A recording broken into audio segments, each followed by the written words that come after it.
ओम शांति। ओम।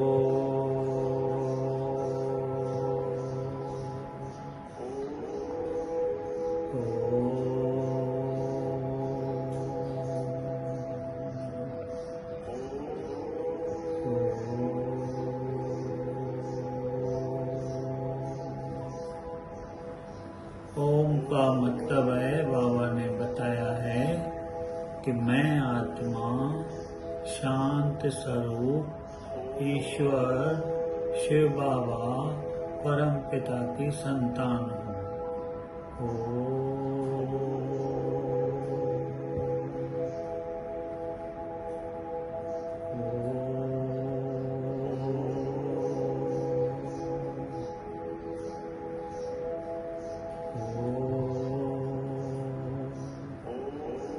ओम की ध्वनि से सारा वातावरण शुद्ध हो जाता है, घर में सुख और शांति आ जाती है।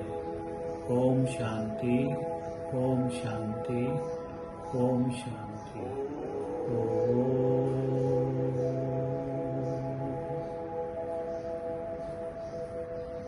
ओम।